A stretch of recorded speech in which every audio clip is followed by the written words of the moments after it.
Alors, intervenir avec éthique auprès des jeunes de la diversité sexuelle et de genre, ben, c'est un sujet qui me tient à cœur, comme le disait Jasmer Roy. Je travaille là-dessus depuis un bon moment déjà.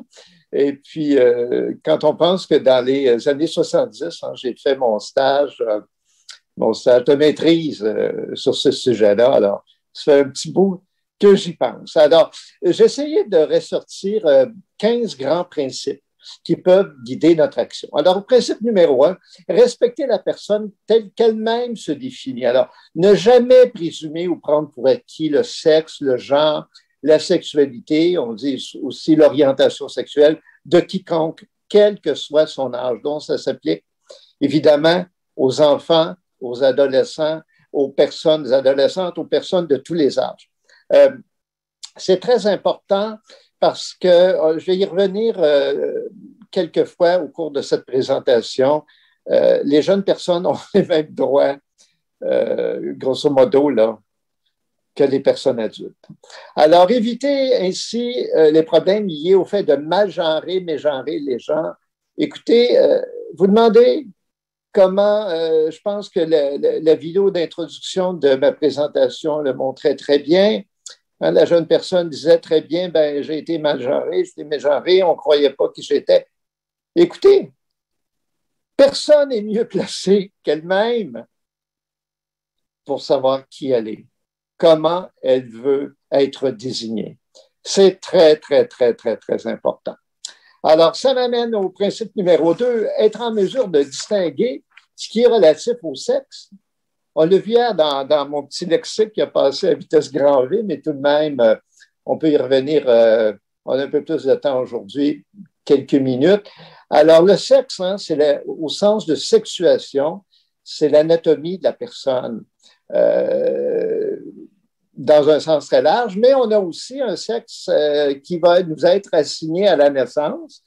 On a un mois au Québec pour le faire. Ailleurs, c'est un peu différent, mais et ça peut changer parce que parfois, et c'est la troisième catégorie de sexe, le sexe d'appartenance, les personnes ne vont pas forcément s'identifier soit au sexe anatomique, soit au sexe assigné à la naissance. Alors, on voit que ces trois catégories-là de sexe peuvent être jusqu'à un certain point différentes et même très différentes.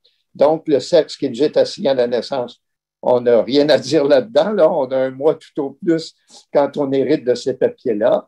Notre anatomie, qui peut se développer de diverses façons, mais on peut considérer, par exemple, que notre anatomie ne correspond pas au sexe auquel on s'identifie. Alors, c'est pour ça que le sexe anatomique, sexe assigné à la naissance, sexe d'appartenance, ce sont trois choses différentes. Et quand on accompagne des personnes en relation d'aide, par exemple, c'est important d'être en mesure de distinguer les deux parce que les gens qui vivent une dissonance, qui vont nous dire non, ben regarde, moi, le sexe qu'on m'a assigné et mon sexe d'appartenance, c'est pas la même chose. Ben, pour ces personnes-là, cette différence-là est très, très importante. Alors, il faut être capable, nous, de la faire. Alors, les genres ressentis, les genres exprimés, c'est autre chose aussi. On peut ressentir un genre, on peut l'exprimer.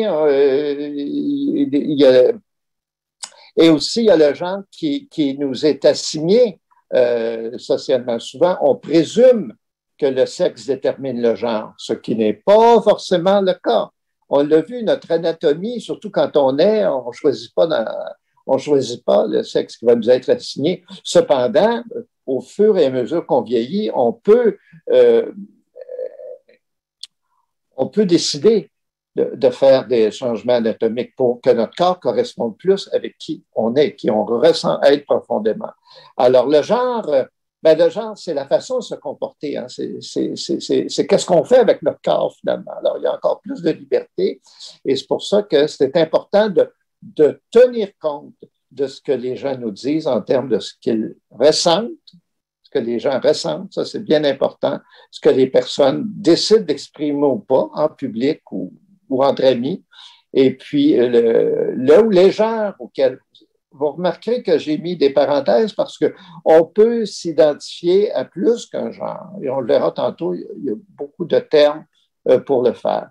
Alors, les sexualités ou orientations sexuelles, ben, c'est un peu pareil. Il y a une grande diversité de façons de désirer, d'avoir des conduites sexuelles avec d'autres personnes et de s'identifier aussi à nos désirs et à nos conduites. Alors, ça aussi, ça donne lieu à une très, très grande diversité de conduites et d'identité. On y reviendra sans doute un petit peu plus tard.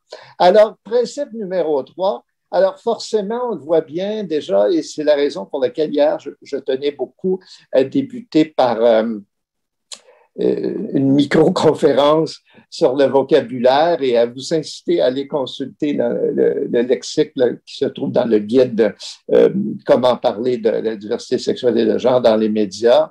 Il faut maîtriser minimalement le lexique de la diversité sexuelle et de genre.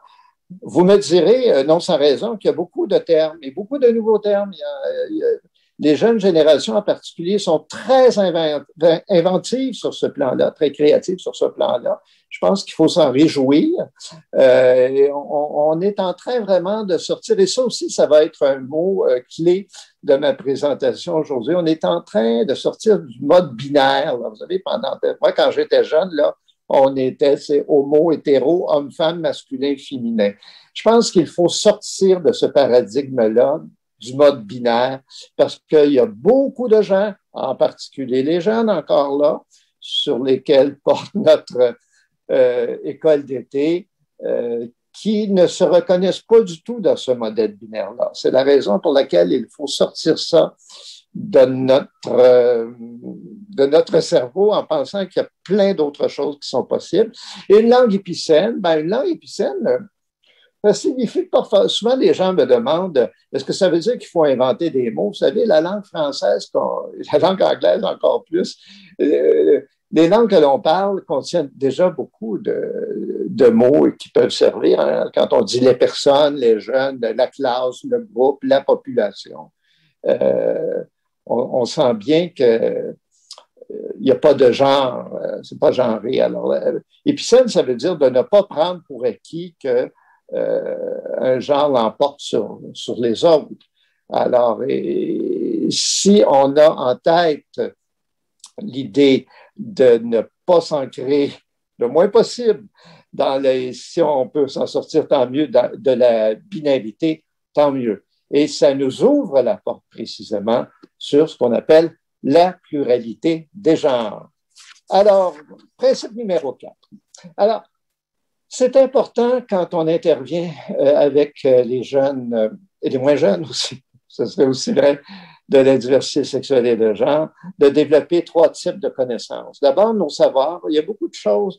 On a beaucoup de recherches. Ce n'est pas un hasard si on a décidé hier d'inaugurer notre semaine en faisant le point sur ce que nous dit la recherche sur les jeunes LGBTQI+, parce qu'il faut connaître, si vous intervenez auprès d'une population donnée ou de populations données, je pense qu'on peut parler très certainement au pluriel dans ce cas-là, il faut connaître leur réalité. Alors, il y a des connaissances formelles de sources fiables, il y a beaucoup de recherches, des témoignages aussi, des vidéos comme celles qu'on a recueillies pour l'école d'été qui vont parsemer notre semaine, qui sont extrêmement touchants et révélateurs, selon moi.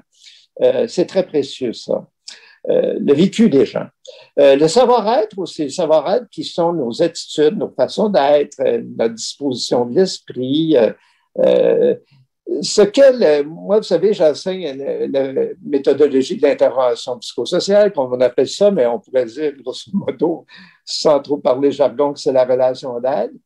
Alors, les gens sentent très rapidement si on a une attitude d'ouverture, de curiosité face à leur réalité. Vous savez, chaque personne humaine, là, c'est un univers à découvrir.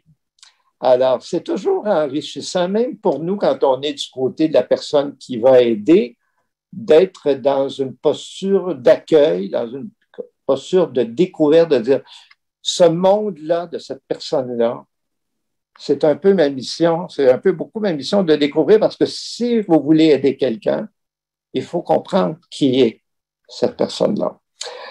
enfin, le savoir-faire, et on va en parler au fur et à mesure que cette présentation va avancer, c'est-à-dire il faut des compétences, développer des compétences, et il y en a quelques-unes particulières, ou en tout cas plus souhaitable, disons ça comme ça, pour les jeunes de la diversité sexuelle et de genre. Sans oublier, je l'ai dit hier en présentation de l'école d'été, chez les jeunes générations qui s'identifient comme étant LGBTQI+, c'est plutôt 15, 16 à 20 %. Des fois, ça dépasse même un peu ça, là, du moins en Amérique du Nord, au Canada. Alors, donc, où que vous travaillez, là, déjà, si vous êtes, je sais qu'il y a surtout des personnes intervenantes qui sont inscrites à cette école d'été. Alors, vous en avez déjà, même si vous n'avez pas de service forcément spécialisé pour ces populations, cette population-là, quelle que soit l'école ou la maison de jeunes ou le centre jeunesse où vous travaillez, ces jeunes-là sont déjà présents dans une proportion très importante. Ne jamais l'oublier. Principe numéro 5. C'est très important, et on le voit dans le guide dont je parlais tout à l'heure, comment parler de la diversité sexuelle dans les médias. Là. Alors, c'est pareil quand on intervient. On doit toujours avoir en tête le respect des droits et libertés des gens. C'est très, très, très, très important. Et dans ce respect des droits et libertés, au Québec, on a une charte des droits et libertés qui inclut la diversité sexuelle et de genre. Il y a plusieurs items, le sexe, l'orientation sexuelle, le genre, l'expression de genre. Tout ça se retrouve dans la loi des lois. Vous savez, les chartes sont les lois des lois, en fait. Mais il faut aussi bien penser, surtout si on travaille avec des jeunes personnes, que la confidentialité est aussi très, très importante. Alors, on ne peut pas dévoiler des choses de leur intimité sans leur accord explicite. Libre et éclairé, révocable aussi. Une personne peut avoir donné son accord, puis soudainement dire oui, mais ça, ce que je viens de te dire là, ça, tu ne peux pas en parler. C'est très important parce que, surtout au moment du coming in, du coming out, dont on parlera dans un instant, les jeunes nous dévoilent des choses très, très intimes, très sensibles pour elles, et puis pour eux, pour elles, c'est très important de tenir compte de ça et de se montrer digne de cette confiance-là. C'est très, très, très important. Et enfin, deuxième point aussi très important, évidemment, le respect de l'autodétermination des personnes, notamment, on l'a vu en entrée de jeu, de décider pour elles-mêmes de son devenir. Ça s'applique en particulier pour les personnes trans, mais pour aussi toute personne, pour les personnes lesbiennes ou gays ou bisexuelles, pour le temps de faire un coming out, auprès de qui, etc. Alors, dans l'autodétermination, il y a aussi le choix de comment je veux être désigné, me désigner moi-même. Alors, tout ça, on a déjà des bonnes balises au Québec pour ça, au Canada, les chartes des droits, souvent la déontologie, les obligations des ordres professionnels, si vous êtes membre d'un ordre professionnel. Alors, ce sont des responsabilités qui s'appliquent toujours, évidemment, vous allez dire, dans tous les cas, quand on aide quelqu'un, mais ça s'applique avec plus de sensibilité encore, assurément, pour les jeunes de la diversité sexuelle et de genre. Alors, principe numéro 6. Intervenir dans une perspective d'équité, de diversité, d'inclusion sociale, c'est très important. Ça signifie qu'il faut non seulement accueillir les références, mais qu'il faut vraiment les valoriser. Je crois que la justice sociale, c'est un peu ça, c'est de penser qu'il y a un rattrapage à faire pour certaines populations, dont les jeunes de la diversité sexuelle et de genre, pour valoriser la différence. Quand j'entends des gens, c'est très bien qu'on ne stigmatise pas les gens, que les gens ne subissent pas d'intimidation dans les écoles et tout ça. C'est excellent, mais ce n'est pas suffisant. Ce n'est pas suffisant parce que ces différences, il faut les valoriser. La diversité sexuelle et de genre, c'est un plus dans l'ensemble de la diversité humaine. Alors, c'est important. Alors, il y a des gens qui ont, semble-t-il, un problème de son. Vous pouvez peut-être, il y avait un problème de bruit de fond, mais là, je pense, communiquer avec le technicien, hein, c'est pas moi qui va le résoudre. On me dit que beaucoup de gens, ça va mieux déjà. Parfait, OK. Alors, on continue. Alors, savoir valoriser les différences, savoir les inclure dans des activités qu'on peut faire en classe ou tout ça. Il faut en parler, la diversité sexuelle et de genre, et montrer que c'est un plus dans notre grande famille humaine. Alors, il faut faire place. Hein. Souvent, à l'école, on va dire qu'il faut faire place dans les livres, dans les activités, dans les sorties. C'est très, très, très important. Alors, et ça va nous permettre de développer justement de l'empathie, de la bienveillance envers autrui, que cette personne-là soit semblable ou différente de nous-mêmes. On a fait avec Annie Vaillancourt, qui a aidé beaucoup à l'organisation de l'Université d'été, une campagne pour le Centre de prévention du suicide de Québec il y a quelques années qui s'appelait Semblables et différents. Alors, si on la trouve, je crois qu'on a pu la retrouver en cherchant un peu en ligne, Centre de prévention du suicide de Québec, campagne semblable et différent. Et on avait mis beaucoup l'accent là-dessus parce que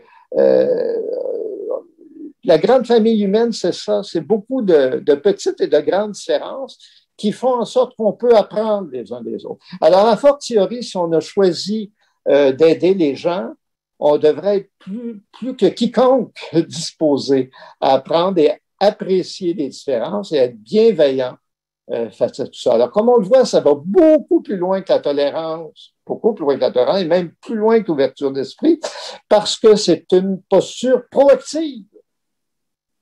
On n'attend pas qu'il y ait des problèmes de discrimination, d'intimidation, tout ça. Dès le moment où on travaille avec des jeunes, on se soucie que la diversité sexuelle et de genre soit présente, qu'on en parle, qu'on la voit, qu'on la valorise. Voilà. Principe numéro 7, ben, ça veut dire qu'il faut combattre activement les biais, nos biais, nous, conscients et inconscients, qui peuvent être sexistes, hétérosexistes, cissexistes, homophobes, transphobes. Hein, le sexisme, on l'a vu hier, c'est le fait de penser que le sexe et le genre doivent forcément correspondre selon nos standards traditionnels. Vous savez, je dis souvent, les étudiants me demandent est-ce qu'on a tous des préjugés? Sans doute. Des fois, on les ignore ou on les sous-estime. Mais je crois qu'on a toujours à travailler sur nous-mêmes pour devenir meilleurs sur ce plan-là. Alors, il faut reconnaître qu'on ne sera jamais sans doute parfait, mais c'est le but qu'on vise. Et c'est pour ça qu'il faut accepter d'apprendre des autres, d'apprendre de nos différences pour faire de ces apprentissages-là des plus dans notre propre travail. Principe numéro 8. Alors, reconnaître, ça c'est bien, bien, bien important, connaître et reconnaître les problématiques spécifiques, les problématiques qui peuvent affecter les jeunes de la diversité sexuelle et de genre, là, ça existe, il y a des problèmes. Ben, le coming in, c'est se révéler à soi. Vous savez, on connaît tous le mot coming out, hein, se révéler aux autres. Mais avant de faire un coming out, il faut se révéler à soi-même.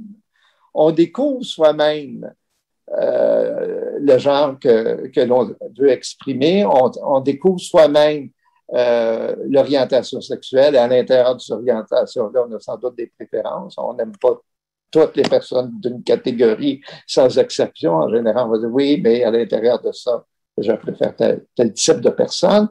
Alors, mais donc, il faut se révéler ça à nous-mêmes dans un premier temps. Donc, le coming in, c'est quelque chose de... C'est sans doute la première étape qui n'est pas toujours facile à vivre, c'est se révéler et voir, chaque personne voit qu'elle est plus ou moins différente des autres. Parce que, on l'a vu tout à l'heure, même si leurs chiffres en nombre absolu et en pourcentage augmentent, depuis une vingtaine d'années, j'entrerai pas les détails sur les hypothèses qu'on peut avoir là-dessus, mais on a longtemps dit population LGBTQI 10%, ce serait plus ou moins le double, 8 à 10%, ce serait le double maintenant, pour toutes sortes de raisons. Mais, quoi qu'il en soit, les jeunes doivent faire un coming in, se révéler à soi-même faire la paix avec tout ça, là. Parce qu'avant de se révéler aux autres, il faut être minimalement bien avec soi. Alors, ça, c'est un moment très difficile à vivre. Il y en a que ça va très, très bien, là. Mais il y en a que c'est très difficile. On l'a vu hier dans les conférences, hein, le taux de dépression, de suicidalité chez les jeunes qui parfois se disent, mais je suis différent, comment ça va être accueilli, je vais être rejeté. Alors, déjà, le coming in, ça peut être très compliqué. Alors, le coming out, c'est jamais prédit d'avance. On ne peut jamais prédire d'avance comment les autres vont réagir. Puis quand on dit le coming out, en fait, ce sont les coming out. Parce qu'à chaque fois que vous changez d'école, vous connaissez des nouvelles personnes.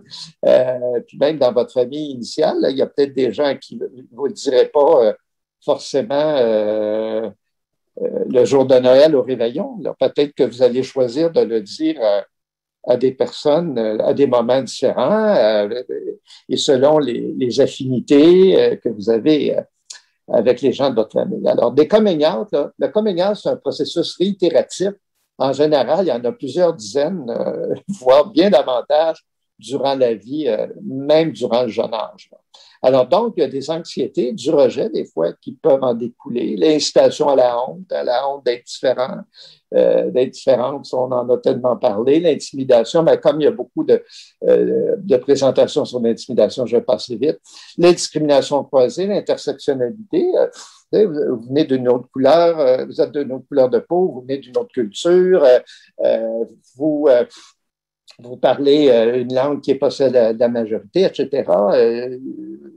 Écoutez, il y a tellement de différences entre êtres humains et le fait d'être LGBTQI, là, c'est une différence de plus. Vous avez l'ensemble des autres différences que vous portez comme personne. Alors, et l'ensemble des autres identités aussi, parce que LGBTQI+, là, c'est un type d'identité. On en a plein d'autres dans la vie.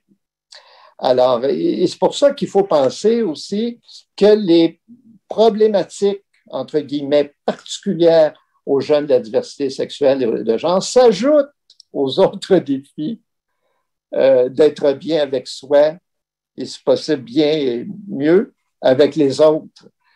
Alors, ça explique pourquoi, dans bien des cas, pas toujours heureusement, mais dans bien des cas, les jeunes vont porter des poids là, très lourds et vont devoir recevoir de l'aide suite à ça parce que ça fait plusieurs défis à relever.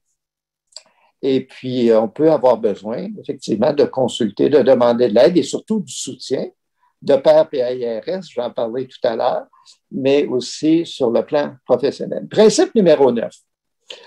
Savoir reconnaître, composer avec les séquelles d'agression de diverses natures. Ça, c'est un point aussi très, très important. On l'a vu hier, beaucoup de jeunes de la diversité sexuelle et de genre ont vécu des agressions de diverses natures, que ce soit à l'école. Hein, M. Cornu a parlé beaucoup de l'école. C'est souvent là les milieux où il y a le plus de violence, il faut le dire, mais tout ce qui est parascolaire aussi, il faut bien le dire.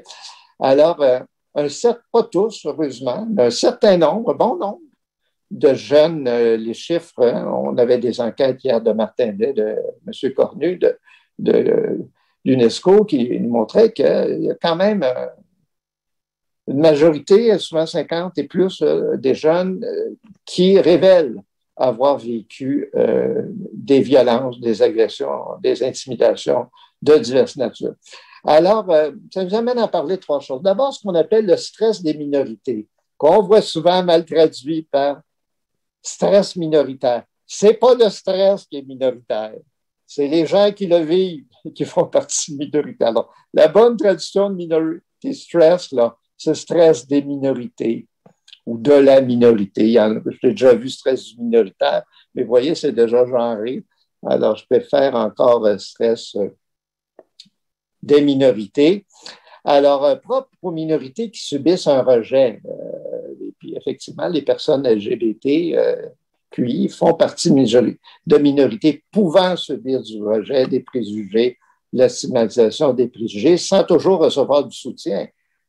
Si vous n'avez pas de soutien au départ dans votre famille, par exemple, ben, ça va être plus difficile. Ça aussi, on le voyait hier dans les deux présentations. Le soutien familial est extrêmement déterminant. Les jeunes qui ont un bon soutien dans leur famille, souvent, n'auront pas besoin, très peu, d'aide extérieure. Ceux qui viennent nous consulter, c'est souvent quand ça choque sur le plan familial.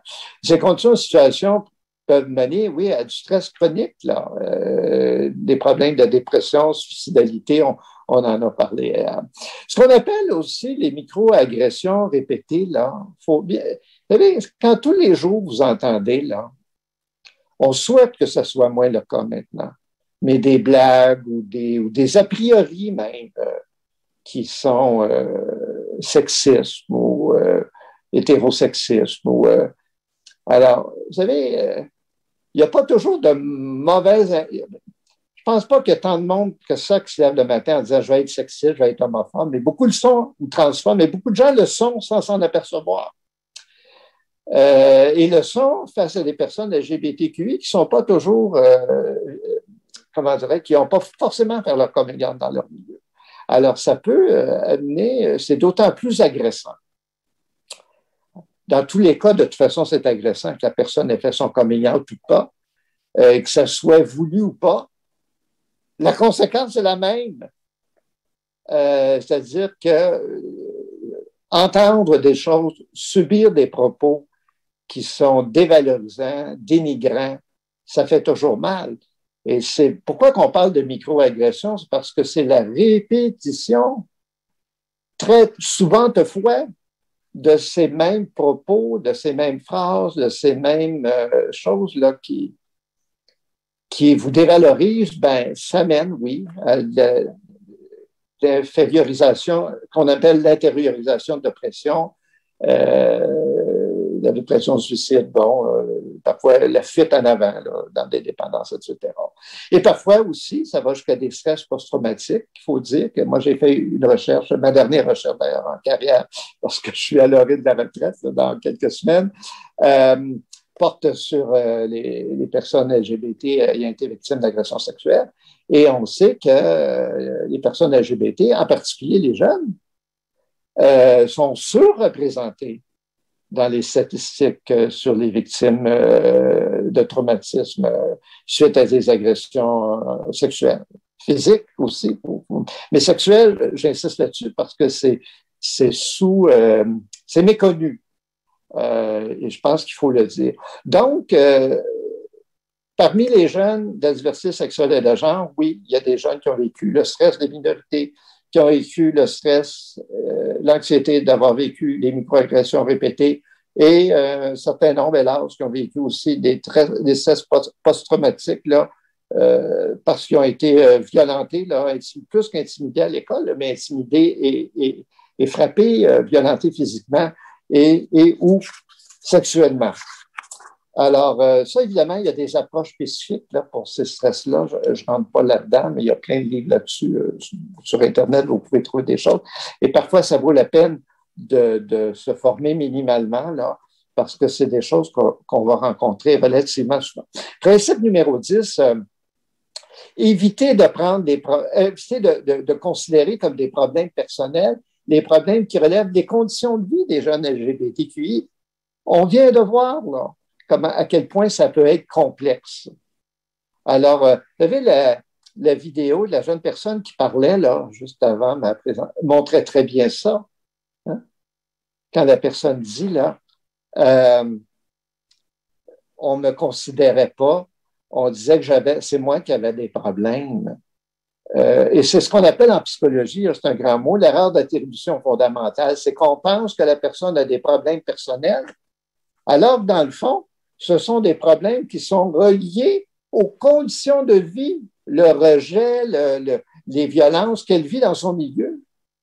Et c'est très souvent le cas pour les personnes, surtout les jeunes de la diversité sexuelle et de genre. C'est-à-dire que les milieux ne sont pas toujours accueillants, loin de là. Alors, si vous vivez de la violence, du rejet, tout ça, c'est certain que ça va vous affecter dans la vie. Pas parce que vous êtes LGBTQI, mais parce que, étant LGBTQI, votre milieu vous insère, vous accepte mal, ne vous inclut pas et tout ça. Mais ce n'est pas un problème qui est lié à votre personne, là. C'est un problème qui est lié au milieu. Et c'est pour ça, très souvent, on a plus de travail, beaucoup plus. C'est le gros du travail à faire avec les familles, avec les milieux, pour que les milieux soient en mesure d'intégrer harmonieusement la diversité sexuelle et de genre. Parce qu'il ne faut pas retourner là, à ce qu'on appelle, à l'époque, on pathologisait, là. Vous savez, l'homosexualité n'est plus, en Amérique du Nord, n'est plus considérée comme une maladie mentale depuis 73-74. Et puis, à l'échelle mondiale, c'est au début des années 90, ça fait pas si longtemps que ça, pour l'Organisation mondiale de la santé. Alors, il ne faut pas retomber là-dedans. Alors, il faut éviter, et c'est pour ça qu'il faut être ouvert, il faut penser que toute personne est différente. Et puis, si elle est différente de nous, c'est une bonne chose parce qu'elle va nous apprendre encore plus que si elle nous ressemblait. Alors, il faut faire très attention de ne pas pathologiser et surpathologiser les personnes LGBTQI en faisant en sorte que des problèmes transitoires ou momentanés à cause de rejet et tout ça là, ne seront pas considérés comme étant un problème psychologique ou psychiatrique de la personne, alors que ce sont des difficultés et des réactions normales qu'elle a. Il n'y a personne qui réagit bien au rejet, aux violences. Alors, ça, là, il faut vraiment s'insérer ça dans la tête que très souvent, l'origine du problème, là, allez voir du côté des parents, des familles, écoles, pères, PAIRS, il y a beaucoup de choses à travailler de ce côté-là. C'est sûr que si une personne qui a été pluritraumatisée ou stress post-traumatique, c'est sûr, il y a des choses à travailler avec elle, là. On l'a vu tantôt, ça finit par entrer dans son corps, là.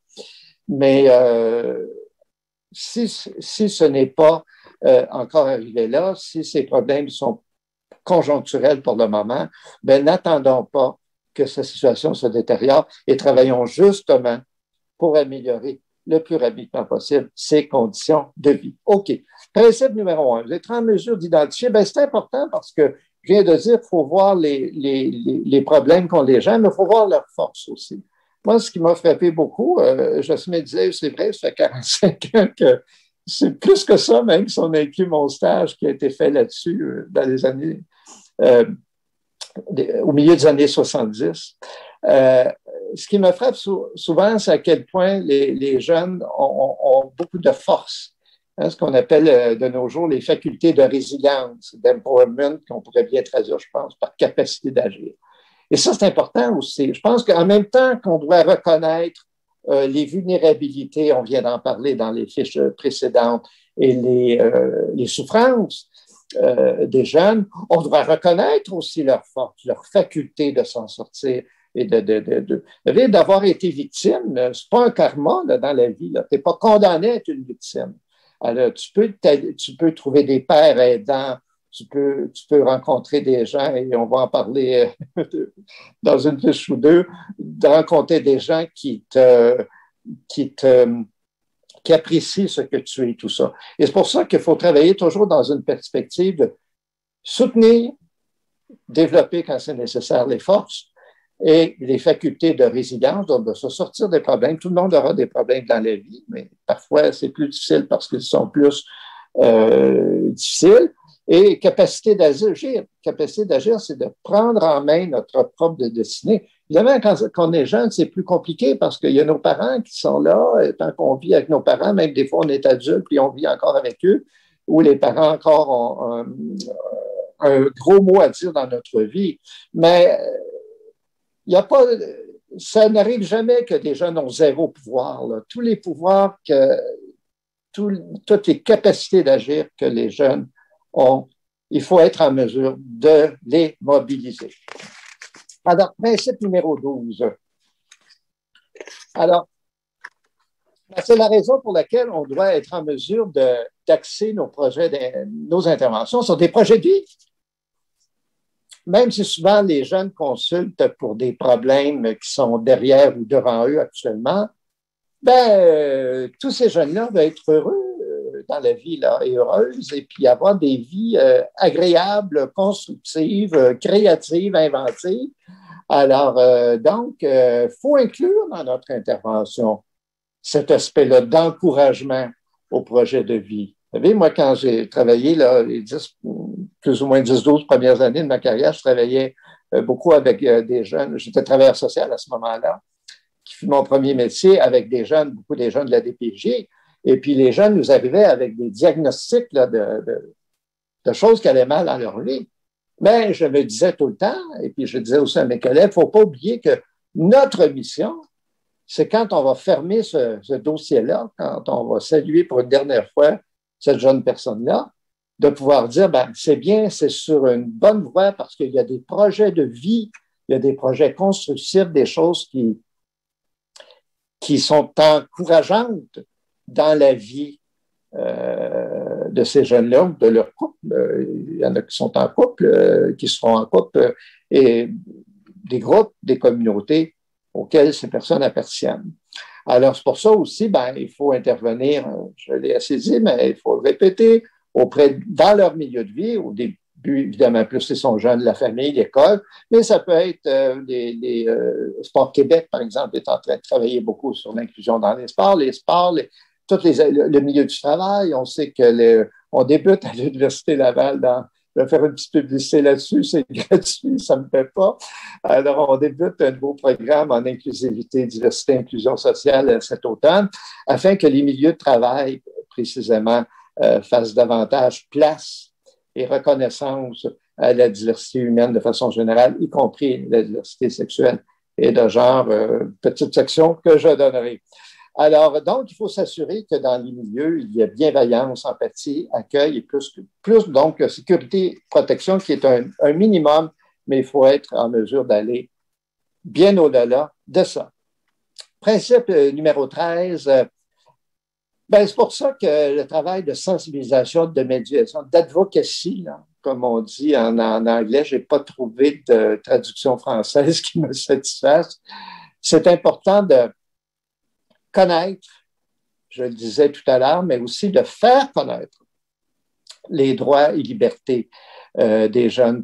Souvent, les gens postulent que les jeunes ont moins de droits que les adultes. Or, c'est faux. Les jeunes ont beaucoup de droits. Ce n'est pas un hasard si la Commission des droits au Québec ça a changé de nom. Elle s'appelle depuis plusieurs années maintenant la Commission des droits de la personne et de la jeunesse. Les jeunes ont des droits. Et c'est important de voir est-ce que ces droits-là soient respectés. Alors, c'est pour ça que démontrer notre posture et notre rôle de personnes alliées dans notre travail de tous les jours, mais aussi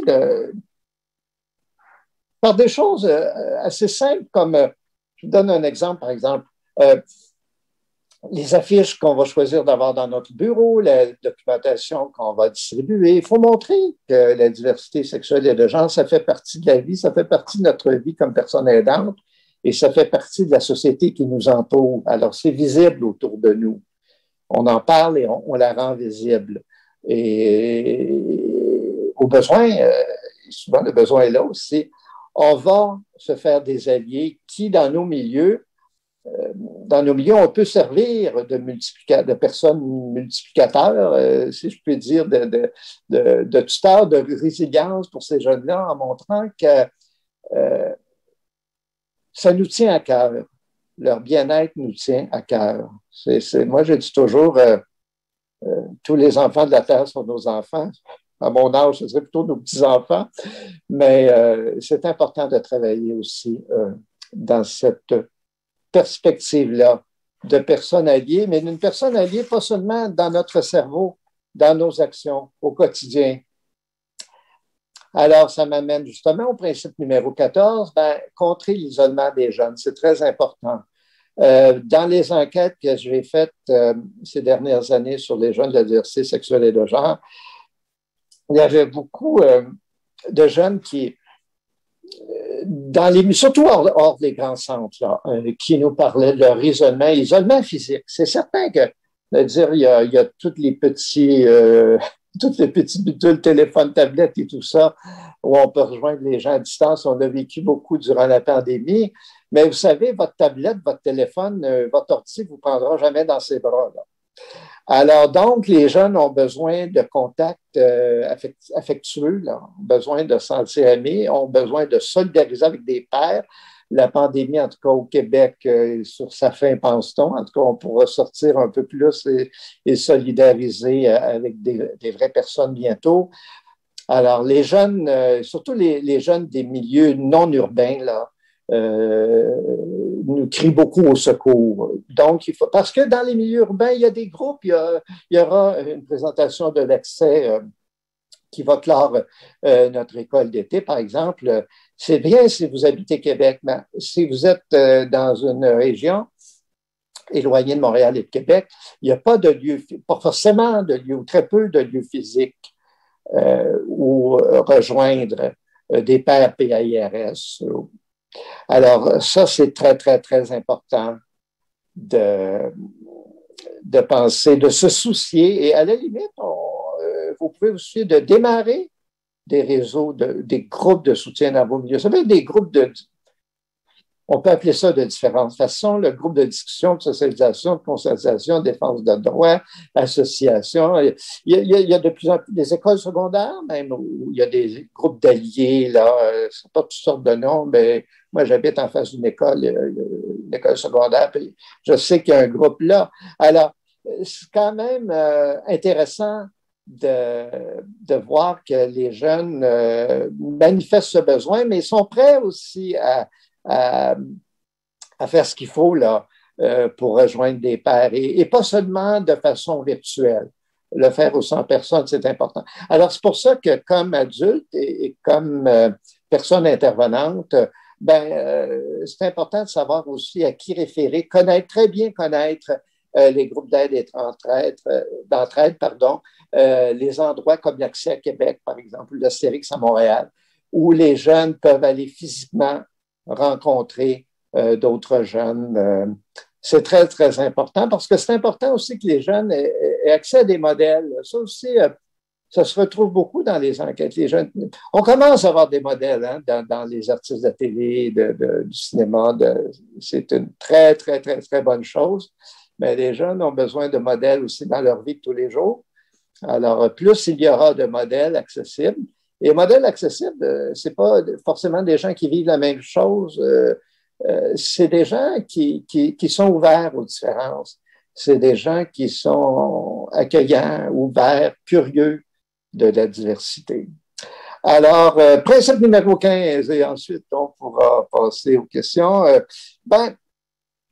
Quand vous travaillez avec des populations, il faut connaître l'histoire, il faut connaître ces populations-là. Et il y a des cultures et des sous-cultures LGBTQI. Écoutez, moi, je découvre des choses, là. Ça fait longtemps que je travaille là-dedans. Il n'y a pas une semaine où je ne découvre pas quelque chose sur l'histoire. Par exemple, au Québec, en Amérique du Nord, toute l'histoire des nations, des peuples autochtones, en rapport avec la diversité sexuelle et de genre, c'est absolument passionnant. Vous savez qu'il y avait plus de 1000 langues et des nations différentes et tout ça. Écoutez, chacune avait des façons différentes de nommer. Il y avait souvent plus, contrairement à nous, là, le système binaire n'existait pas, existait rarement chez les peuples et dans les cultures autochtones. Il y avait souvent un système non binaire, d'où les personnes aux deux esprits, par exemple. Et le fait que souvent, il y avait plus que 2 genres, 3, 4, parfois même 5 genres. J'entrerai pas, je donne pas un cours d'histoire, mais c'est passionnant. Si vous pouvez lire là-dessus, si ça vous intéresse. Et en même temps, on apprend aussi que avant que les colons venant d'Europe arrivent ici, il y avait des unions entre personnes de même sexe. Et toutes ces réalités-là, là, ça nous a pris 400 ans à retrouver à peu près où étaient et encore, je suis pas certain qu'on y soit encore, où étaient la majorité des Premières Nations au moment de la colonisation. Alors, on a beaucoup à apprendre de cette grande richesse d'histoire-là, et c'est un exemple parmi tant d'autres. L'évolution des droits aussi, c'est important de voir que ces droits-là ne vont pas de soi, ne serait-ce que en réalisant qu'ils ne vont pas de soi, on va peut-être travailler plus fort pour les valoriser, les conserver. Vous savez, moi, je donne toujours exemple dans mon cours, un des pays les plus ouverts aux personnes LGBT au début, il y a un siècle, début du 20e siècle, ça a été l'Allemagne, qui est devenue quelques années plus tard Allemagne nazie, les premiers groupes militants LGBT sont nés en Allemagne au début du 20e siècle. Et les mêmes personnes qui avaient fondé ça ont dû fuir le pays. Et certaines ont été assassinées dans des camps de concentration nazis. On sait que les populations LGBT ont été parmi les premières ciblées pour l'extermination. Alors, on voit qu'il y a des grands pas en avant qui peuvent être faits, mais il y a des grands pas en arrière qui peuvent être faits aussi relativement rapidement pour toutes sortes de motifs politiques, religieux ou autres. Quoi qu'il en soit, il n'y a pas d'évolution naturelle qui est là pour de bon. C'est la même chose pour les droits des femmes que pour les droits des personnes LGBT. Il y a une vigilance qui doit être là en tout temps pour s'assurer que les droits acquis vont être conservés et même développés. Alors, il y a des combats historiques, mais il y a encore des combats actuels. On sait que, par exemple, l'inclusion du vaste éventail des réalités trans, il y a encore des pas à faire. Il y a eu des choses de fait intéressantes ces dernières années. Ce n'est pas terminé. Alors, il y a encore beaucoup de vigilance et d'action à faire. Alors, pour mieux comprendre le vécu et mieux en tenir compte surtout dans nos pratiques et nos activités de tous les jours. Alors, se tenir compte à jour des recherches, c'est une des raisons. Moi, j'encourage beaucoup la vulgarisation des recherches sur la diversité sexuelle et de genre parce que c'est important que les chercheurs les connaissent, mais c'est important aussi que les gens qui subventionnent ces recherches-là, qui est la population en général, puissent en profiter. Alors voilà, la conclusion qui est la fiche suivante. Pour mettre en place ces balises éthiques dans nos interventions, dans notre travail, ben, une grande détermination est requise parce que vous savez, ça ne va pas toujours de soi. Selon les milieux, là, il y a des milieux plus réfractaires et même fermés que d'autres. Et vous savez, il peut y avoir deux écoles sur la même rue, là. Et une école est très ouverte et l'autre très fermée. Alors, une école donne de la formation, un groupe d'alliés, puis l'autre ne veut rien en entendre parler. Alors, ça, il faut faire. Il faut se méfier aussi des raisons évoquées par certaines écoles. Moi, j'ai entendu parfois des écoles, par exemple, dire ça, c'est inacceptable. Direction d'école dire oui, mais moi, j'inclurais bien la diversité sexuelle et de genre, mais que voulez-vous? Il y a des parents qui souhaiteraient pas ça. Que voulez-vous? Il y a des parents homophobes et transphobes, je dois les respecter. Non, non. S'il y a des parents racistes, ça n'autorise pas l'école à être raciste. Qu'il y ait des parents, alors c'est la même chose pour l'homophobie, la transphobie. Bien sûr qu'il y a des parents homophobes et transphobes. Est-ce que ça autorise les organismes publics et parapublics d'être, en particulier les écoles, d'être homophobes et transphobes? Non. Non. On a des chartes des droits, on a des politiques d'inclusion sociale au Québec. C'est là pour servir. Évidemment, si on a travaillé à accompagner des parents et tout ça, il faut le faire. On doit tenir compte des parents, mais ne pas guider nos politiques sur les préjugés, les biais de certains parents. Ça n'a pas de sens. Parce qu'écoutez, il suffirait qu'il y ait un parent raciste dans une école pour que toute l'école soit raciste ou un parent. Alors, ça, là, vous savez, c'est un principe en droit, là. Les préjugés, les biais des autres ne sauraient en aucun cas excuser les nôtres. Que votre voisin soit homophobe, transphobe, raciste, sexiste, c'est son affaire. Ça ne vous autorise en aucun cas, vous, de l'être par respect pour cette personne-là. Ça, là, c'est un principe. Et c'est pour ça que ça ne va pas de soi, parce que beaucoup de gens invoquent les préjugés des autres pour justifier les leurs. Or, logiquement, ça ne fait aucun sens. Alors aussi, les gens vont vous dire, écoutez, ce n'est pas dans les priorités de l'école et ça, mais Le respect de la personne, là, c'est une priorité fondamentale. On ne peut jamais pousser ça sur le tapis. Parce que si vous poussez sous le tapis le respect de la personne, il y a beaucoup de choses que vous allez passer sous le tapis et ça commence à devenir pas mal inquiétant. Alors, il y aura des résistances, oui. Et c'est pour ça qu'il faut connaître les droits et libertés, les chartes, il faut être capable d'en discuter, d'en parler, tenir compte des résistances, pas les ignorer. Il y en aura, et parfois plus que vous croyez même. Il faut en tenir compte. Mais pensez que vous travaillez dans une perspective d'équité, diversité, inclusion. Vous avez des chartes, des lois derrière vous. Ça vous donne des assises qui vont vous permettre de jamais oublier que ces jeunes-là ont des droits et que vous, comme intervenant, a fortiori ou intervenante, si vous êtes membre d'un organisme, d'un ordre professionnel, par exemple, ben vous avez des responsabilités sur le plan éthique, déontologique. Et puis, promouvoir l'équité, la diversité, l'inclusion sociale, là, ce n'est pas optionnel dans la société actuelle. Je pense que c'est quelque chose que l'on se doit de faire. Ben, on compte, ces jeunes-là comptent sur nous pour le faire. Alors, écoutez, c'est la grâce que je nous souhaite d'être digne de leur confiance.